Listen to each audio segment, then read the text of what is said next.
मैं सुभाष सिंह कुशवाहा आप सभी मित्रों को नमस्कार, आदाब, सलाम, नमो बुद्धाय, जय भीम।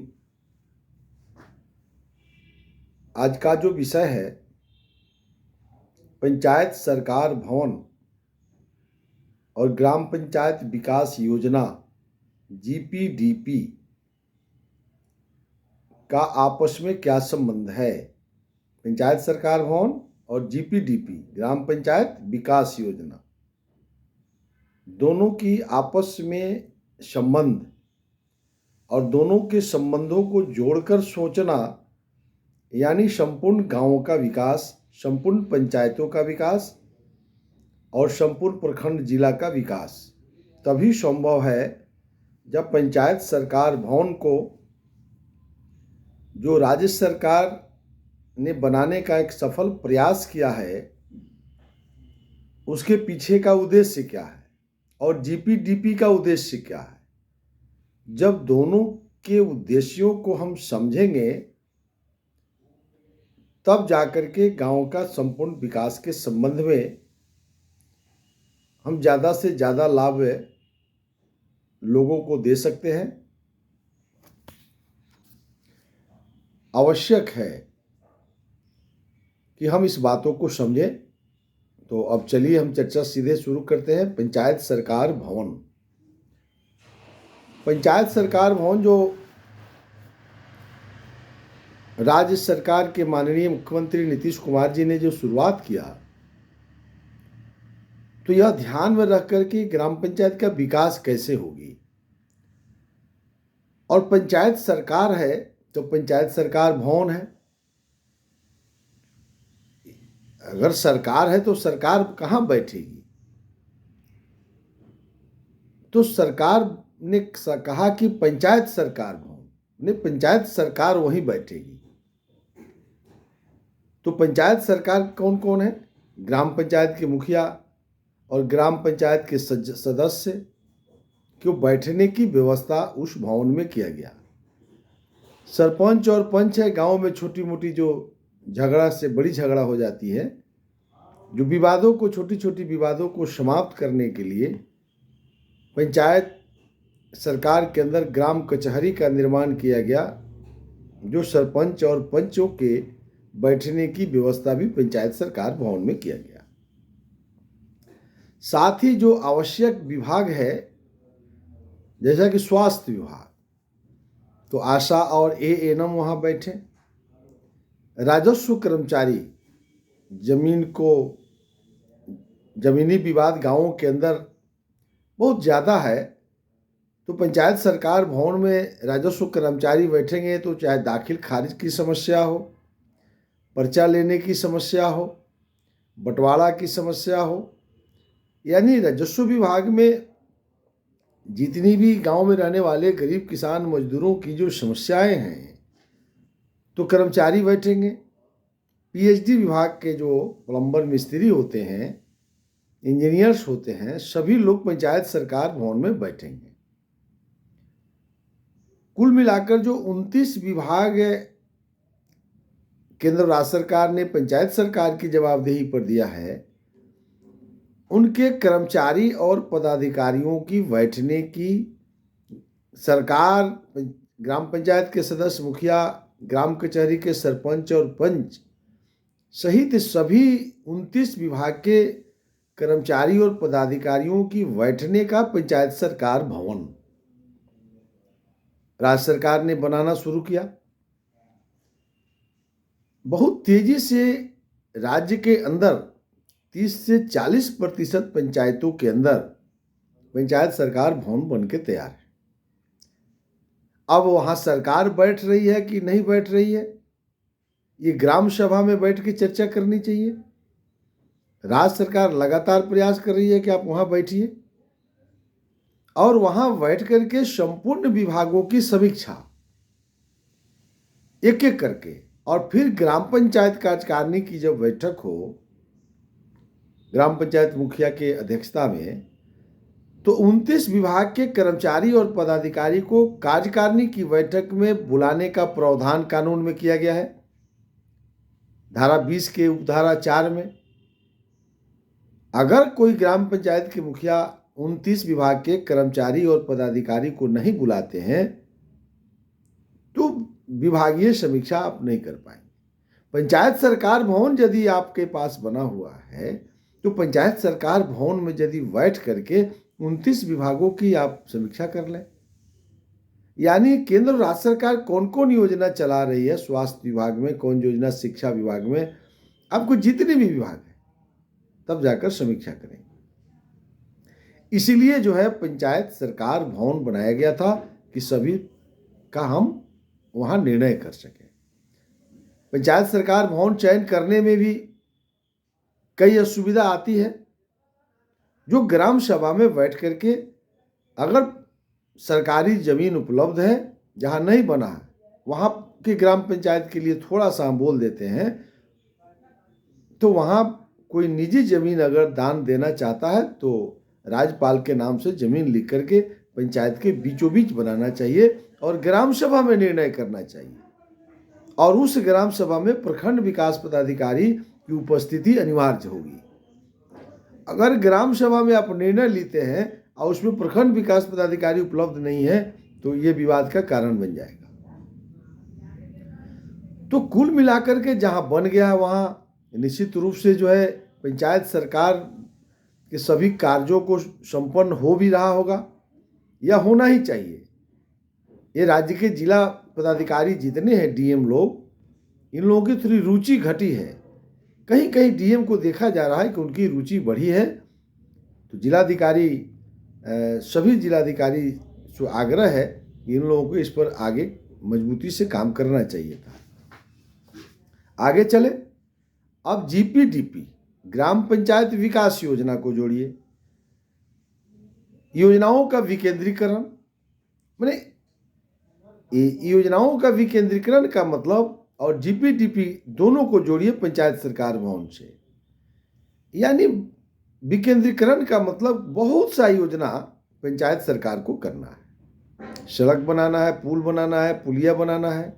अब कौन कौन विभाग से बनना है, तो मनरेगा से बनना है, 15वां वित्त से बनना है, सस्टम से बनना है, अन्य प्रकार से कई योजनाएं आती है।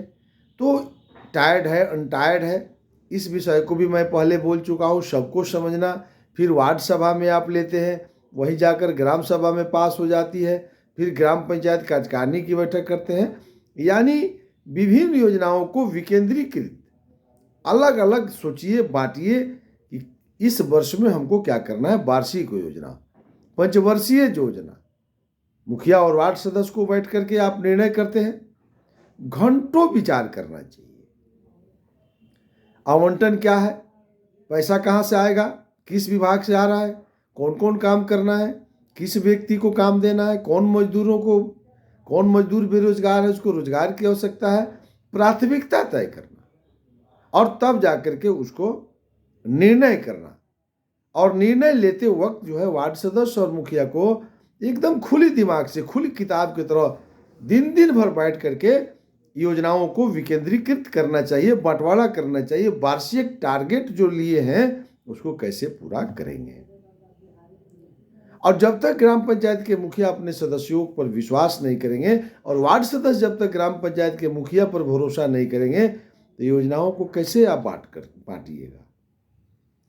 ग्राम पंचायत विकास योजना यानी जीपीडीपी के लक्ष्य को कैसे अचीव कीजिएगा। आपका सोच कहाँ जा रहा है, आप करना क्या चाहते हैं। आप करना बहुत कुछ चाहते हैं, बेचैन है वार्ड के सदस्य, ग्राम पंचायत के मुखिया काम करने के लिए, लेकिन एक जगह हम अभाव देखें, थोड़ा विश्लेषण कर दें, यह अभाव है, एक जगह बैठने की आदत नहीं बन रही। एक जगह बैठना पड़ेगा तब जाके ग्राम पंचायत विकास योजना, जिसको शॉर्ट में कहते हैं जीपीडीपी, तो जीपीडीपी ज्यादा लोग समझ रहा है। तो जीपीडीपी तब पूरा हो सकता है उसके लक्ष्य को जब आप योजनाओं के संबंध में आप विचार करेंगे और टारगेट तय करेंगे। तब जाकर कि सरकार ने 4 जो विकेंद्रीकरण का प्रकार है, डिकॉन्सेंट्रेशन क्या है।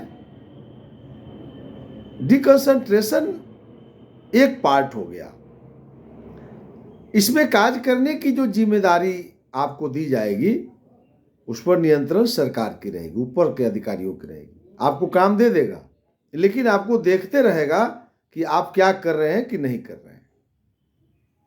तो आप योजनाओं को जब तय करेंगे तो बहुत सारी योजना आप देखेंगे। प्रधानमंत्री आवास कहा कि आप सिर्फ ग्राम सभा से तय कर दीजिए, लेकिन वहां आवास सहायक लगा दिया। वहां प्रखंड विकास पदाधिकारी मॉनिटरिंग कर रहे हैं। आप गलत तो नहीं कर रहे हैं। डिकॉन्सेंट्रेशन, डेलीगेशन, माने इस प्रकार का विकेंद्रीकरण जो केंद्र और राज्य सरकार जो पैसा देती है वो आपको काम करने के लिए दे दिया। आप एजेंसी आपको बहाल कर दिया। ग्राम पंचायत को कि मनरेगा में करिए, कौन मजदूर को रोजगार दे रहे हैं कि नहीं दे रहे हैं। अगर नहीं दे रहे हैं तो 100 दिन मजदूरों की रोजगार की गारंटी है। सरकार ऊपर का अधिकारी भी नियंत्रण कर रहे हैं, लेकिन वह ग्राम पंचायत के मुखिया यदि कोई मजदूर आवेदन दे दिया कि हमको रोजगार चाहिए, आप 15 दिन के अंदर रोजगार नहीं देते हैं तो उसको बेरोजगारी भत्ता देना पड़ेगा। तो बेरोजगारी भत्ता देना होगा। कहीं मनरेगा के खाता में पैसा हो तो इस स्थिति में आपको रोजगार सेवक और ग्राम पंचायत के मुखिया के व्यक्तिगत खाते से पैसा काटा जाएगा। यानी डेलीगेशन, तो डिकॉन्सेंट्रेशन और डेलीगेशन का अंतर आप समझ गए होंगे। अब डिवोल्यूशन क्या है? आपको जिम्मे काम दे दिया, आपको स्वतंत्र इकाई बना दिया, आप स्वयं निर्णय करिए इसमें अब हमको क्या करना चाहिए। टायर्ड है, अनटायर्ड है, सिर्फ सरकार ने बंटवारा कर दिया। विकेंद्रीकरण करना है कि आपको पैसा हम 5 लाख रुपया दे दिया किसी ग्राम पंचायत को, अब कह रहा है कि 2.5 लाख टायर्ड में करिए, 2.5 लाख जो अनटायर्ड में करिए। यानी डिवोल्यूशन, ये आपको निर्णय करना पड़ेगा। ग्राम पंचायत का कार्य को बैठ करके निर्णय करना पड़ेगा। प्राइवेटाइजेशन, निजीकरण, कुछ कार्य ऐसा है जो निजी हाथों को दे दिया जाता है। यह राज्य सरकार और केंद्र सरकार के करने का स्टाइल है।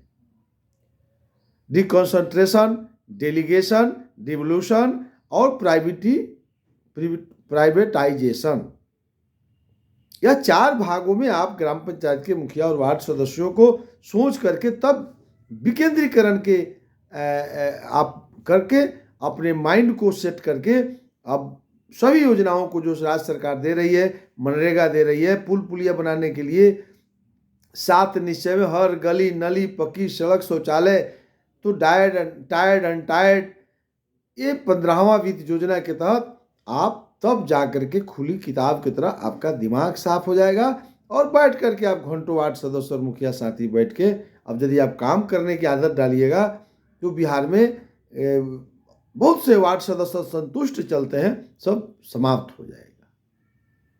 बिल्कुल साफ दृष्टिकोण रख करके आगे बढ़ने की जरूरत है। हम आगे बढ़ते हैं जीपीडीपी में। आप देखेंगे कि जीपीडीपी के लिए हम लोग तो शॉर्ट में बताते हैं ना, किताबों का अध्ययन करिएगा तो विस्तृत ज्ञान आपको बढ़ेगा। हम भी प्रयास करते हैं कि बिहार के गांवों में रहने वाले लोगों की भी जानकारी हो और पंचायत प्रतिनिधि भी बातों को सुन करके अपने आप को मजबूत हृदय के साथ जीपीडीपी यानी ग्राम पंचायत विकास में लग जाने की आवश्यकता है। अब लगे हैं और तेजी करने की जरूरत है। ग्राम पंचायत स्तर की योजना की कैसे हम तय करेंगे? तय करते समय आपको ध्यान में रखना चाहिए लक्ष्यों का विवरण, आपका टारगेट कहाँ है उसका विवरण आपके पास होना चाहिए। आप क्या चाहते हैं? आंकड़ा आधार का निर्माण होना, आंकड़ा होना चाहिए, आवश्यकताओं के सूची होनी चाहिए। आप शिक्षा विभाग में क्या करना चाहते हैं, स्वास्थ्य विभाग में क्या करना चाहते हैं, पीएचडी में क्या करना चाहते हैं, आप राजस्व विभाग में क्या करना चाहते हैं, सिंचाई में क्या करना चाहते हैं, लघु सिंचाई में क्या करना चाहते हैं, बिजली विभाग में क्या चाहते हैं, हर खेत को पानी। ये ग्राम पंचायत के अफसर कार्य है। वार्ड सदस्य मुखिया, सड़क पुल पुलिया भी बनना है, बेरोजगारों को रोजगार देने की सवाल है।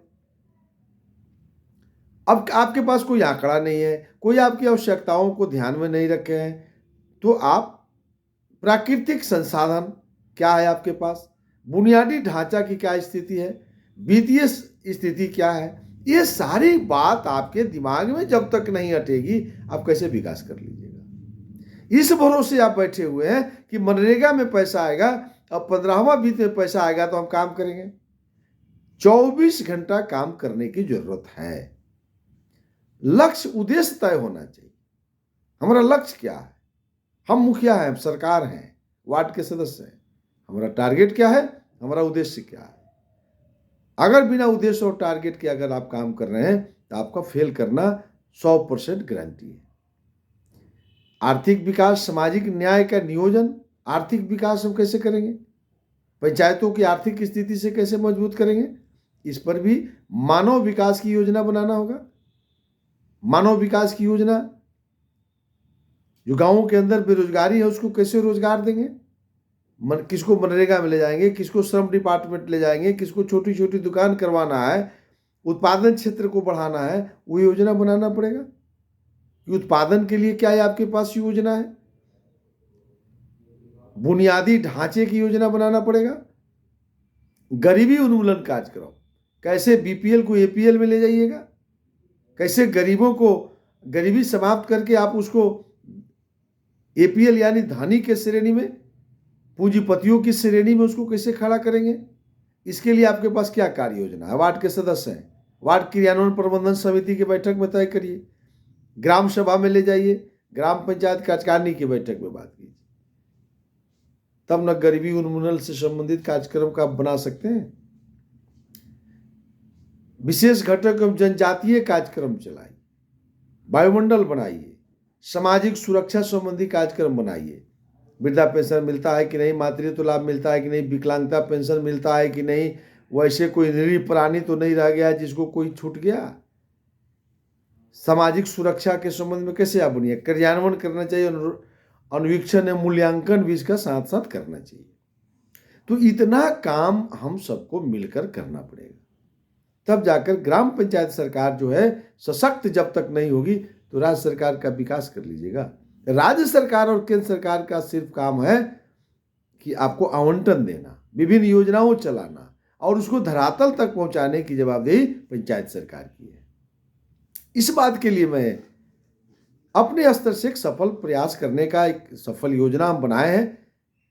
मैं उतने संसाधन नहीं है कि मैं राज्य भर में कोई ऐसा, मेरे पास पद नहीं है कि राज्य भर में कोई मंत्र मार दे, लेकिन यूट्यूब चैनल से जुड़ करके हमने सोचा कि कुछ बिहार के विकास में हम लोग की अपनी भूमिका भी निर्वहन करनी चाहिए। मैं कर रहा हूँ, लेकिन जो पंचायत प्रतिनिधि हैं, जिस दिन अपने कर्तव्यों का निर्वहन, दायित्वों का निर्वहन जिस तेजी से आप कर रहे हैं उसको बढ़ाने की आवश्यकता है। आप निश्चित रूप से बिहार के भविष्य हैं। बताने के लिए बहुत चीज है, आगे आप चलेंगे, आगे आप देखेंगे तो कई चीज को ध्यान में रखना है।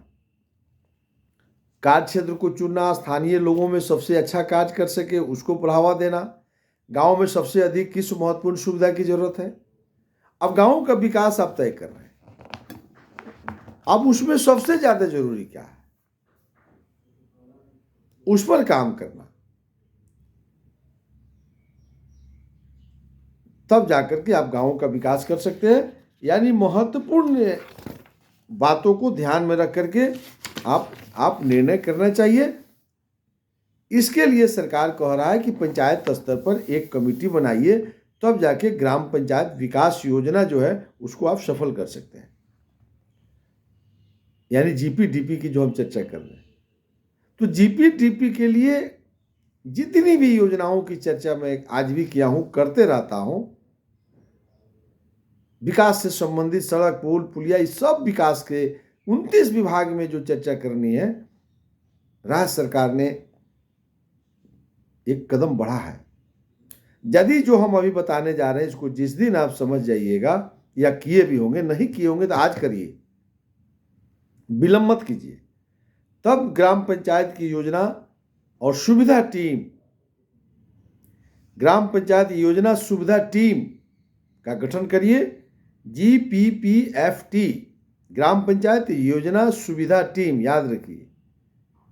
पंचायत स्तर पर ग्राम पंचायत के मुखिया को यह बनानी चाहिए और इसी को फॉलो करना चाहिए।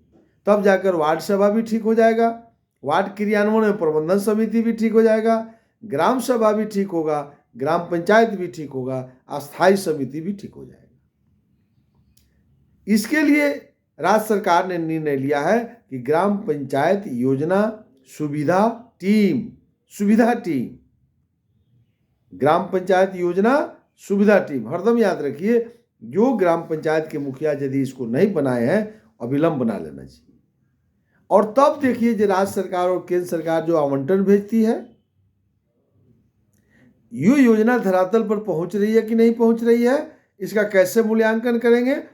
वार्ड सभा और ग्राम सभा के प्रति लोगों में जो नाराजगी है, आप वार्ड सभा ग्राम सभा बुलाते हैं, 50 आदमी भी आना मुश्किल हो गया है। ऐसा क्यों? निश्चित रूप से गांव के लोग इस विषय को नहीं समझ पा रहे हैं कि वार्ड सभा और ग्राम सभा जीवन में कितना महत्व रखता है। यह कमेटी कैसे बनेगी? मुखिया इसके अध्यक्ष होंगे, ग्राम पंचायत के सचिव इसके सचिव होंगे, इस कमेटी के। यह जो कमेटी बनेगी, पंचायत के जो सचिव होंगे इस कमेटी के सचिव होंगे, ग्राम पंचायत के सभी सदस्य, जितने वार्ड सदस्य हैं, इस कमेटी के सदस्य होंगे। पूर्व में निर्वाचित जनप्रतिनिधि, पूर्व में निर्वाचित मतलब कि पूर्व में जो ग्राम पंचायत के मुखिया रहे हों, वार्ड के सदस्य रहे हों, वो सबको भी आप बुला सकते हैं। पूर्व में निर्वाचित जनप्रतिनिधि, पूर्व में जो भी निर्वाचित जनप्रतिनिधि हैं उन सबको बुलाइए। क्योंकि मान लीजिए कि कोई मुखिया चुनाव हार गए और दूसरा मुखिया आप जीत गए, तो पूर्व मुखिया को इसमें मेंबर बनाइएगा। आप वार्ड सदस्य जीत गए, दूसरा हार गया, उसको भी इसमें बुलाइएगा, तो वह बताएगा कि हम क्या करना चाहते थे, उनका विजन क्या था। अगर आपको अच्छा लगता है तो उस विजन को आगे बढ़ाइए, अगर आपको अच्छा नहीं लगता है तो मत करिए, लेकिन इसमें सर्वानुमति बनाइए। ग्राम पंचायत के अन्य कर्मी और ग्राम पंचायत के जो अन्य कर्मचारी हैं, कर्मी हैं, अब जैसे वार्ड क्रियान्वयन समिति में सचिव हैं, उनको बुला लीजिए, और भी कोई स्टाफ हो उसको बुला लीजिए। ग्राम पंचायत स्तर के लाइन डिपार्टमेंट के कर्मी, अब इसमें विभाग को भी कह रहा है कि जोड़ दीजिए, आप उसको बुला लीजिए, बिजली मैन को बुला लीजिए, सरकारी कर्मचारी, सेवानिवृत्त सरकारी कर्मचारी, सरकारी जो कर्मचारी हैं उनको बुलाइए, और सेवानिवृत्त जो कर्मचारी हो गए हैं आपके पंचायतों के अंदर, आप उसको चिन्हित करवाइए वार्ड सदस्यों के माध्यम से। आप सभी जो रिटायर्ड लोग हैं, सरकारी कर्मचारी हैं पंचायतों के अंदर, उन सबको बुलाइए। आपके यहाँ नौकरी कर रहे हैं सो नहीं, कहीं काम कर रहे हो, उन कर्मचारियों को और उन रिटायर्ड कर्मचारी और पदाधिकारियों को भी आप इसमें मेंबर बनाइए। शिक्षा विशेषज्ञ, अगर शिक्षा के प्रति रुचि लेने वाला कोई गांवों के अंदर विद्वान हो, शिक्षक हो, उनको भी इसमें बुलाइए। ग्राम पंचायत के वृद्ध निवासी बुजुर्ग हो, उनको कह रहा है कि इसमें मेंबर बनाइए। स्वच्छ भारत के फ्रंट लाइनर वर्कर और आशा हेल्थ वर्कर, अब जो स्वास्थ्य विभाग में फ्रंट लाइन वर्कर होते हैं और आशा जो होती हैं, उनको भी इस मीटिंग में रखना है। समुदाय के नेता, अब समुदाय के जो नेता हो, किसी पॉलिटिकल पार्टी के भी नेता हो सकते हैं, जातीय नेता हो सकते हैं, समुदाय आधारित नेता हो सकते हैं, सामाजिक कार्यकर्ता हो सकते हैं, प्रतिनिधि हो सकते हैं, उन लोगों को में से भी कुछ लोगों को चिन्हित करके इसमें बैठक में बुलाइए। ग्राम रोजगार सेवक को भी इसमें बैठक में बुलाइए। स्वयं सहायता समूह, जीपी संघ का प्रतिनिधि, सेल्फ हेल्प ग्रुप, जीविका समूह है, इन लोगों को भी इसमें अध्यक्ष लोगों को बुलाना चाहिए, चिन्हित करना चाहिए कि कितना सेल्फ हेल्प ग्रुप चलता है, जीविका चलता है, उसके अध्यक्ष लोगों को भी बैठक में बुलाना चाहिए। ग्राम पंचायत के वैसे निवासी जो ग्राम पंचायत क्षेत्र के बाहर रह रहे हो, कार्य कर रहे हो, उनको बुलाना चाहिए। अगर पंचायतों से बाहर जाकर कोई अच्छा काम कर रहे हो, बिजनेस कर रहे हो, नौकरी कर रहे हो, उन लोगों को भी कोशिश करना चाहिए कि इसमें मेंबर बनाइए।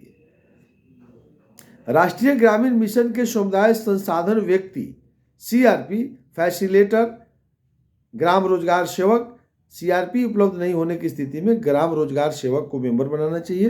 तो इतने लोगों को यदि आप ग्राम पंचायत के मुखिया हैं और आप सब लोगों को अगर मिला करके आप 2 महीना में कम से कम 3 महीना में भी एक बैठक यदि आप बुलाते हैं, तो जीपीडीपी यानी ग्राम पंचायत विकास योजना को बढ़ावा से कोई रोक सकता है क्या?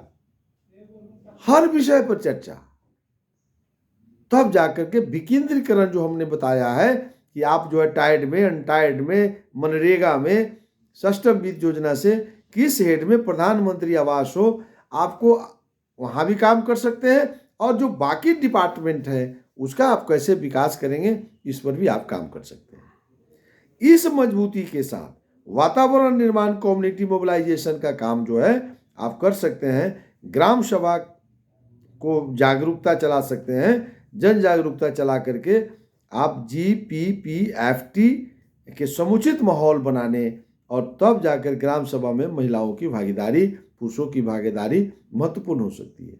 यानी GPP आपको FT यानी ग्राम पंचायत योजना सुविधा टीम का काम होगा वार्ड सभा की जगाना, वार्ड क्रियान्वयन प्रबंधन समिति को मजबूत करना, ग्राम सभा को मजबूत करना और ग्राम पंचायत कार्यकारिणी तो अपने आप मजबूत हो जाइएगा।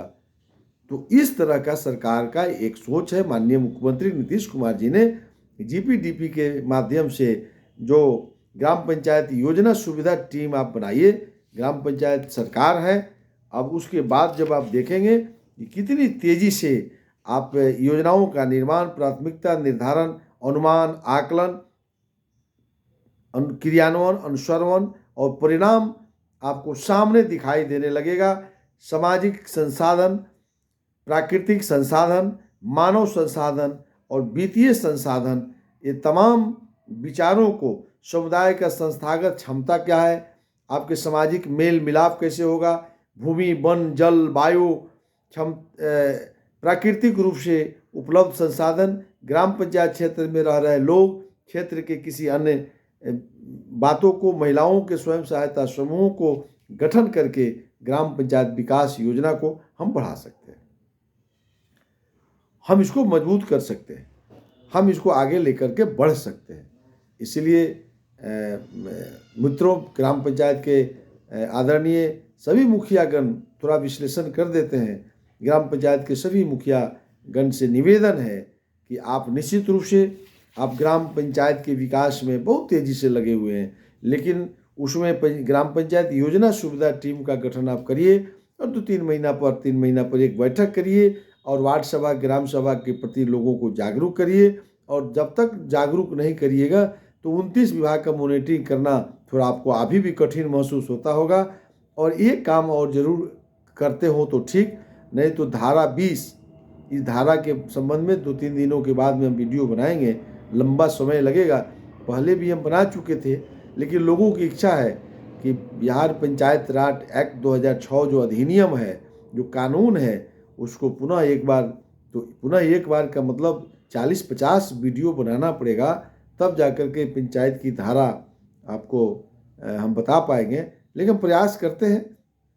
लेकिन थोड़ा पंचायत सरकार भवन और ग्राम पंचायत विकास योजना यानी GPDP का संबंध और योजनाओं का विकेंद्रीकरण, ये 3 विषयों को मिश्रण करके जो हमने प्रयास किया है कम समय में, 28-30 मिनटों में हमने प्रयास किया है कि आप तक हम पहुँचे, आपके दिलों तक पहुँचे, आपके हृदय में हम पहुँचे। और जो ग्राम पंचायत के मुखिया और ग्राम पंचायत के जो सदस्य हैं, आपको निश्चित रूप से आपके माध्यम से हम गाँव में रहने वाले गरीब किसान मजदूरों में जो बुद्धिजीवी वर्ग के लोग हैं, उन तक भी हमने पहुंचने का प्रयास किया है कि गांव में रहने वाले लोग, निश्चित रूप से आज का वीडियो आपके लिए बहुत ही महत्वपूर्ण है। एक बार नहीं, 2 बार नहीं, 3 बार आप इसको देखें। और एक आग्रह के साथ कि आप लोग सब्सक्राइब जरूर करें यूट्यूब चैनल। जितना आप सब्सक्राइब आप करेंगे और शेयर करेंगे, उतना हम बिहार के अंदर अपनी विचारों को सुविधा से लेके जा सकते हैं। इसी आशा और विश्वास के साथ आप सबसे विदा लेते हुए आप सबको नमस्कार, आदाब, सलाम, नमो बुधाय, जय भीम।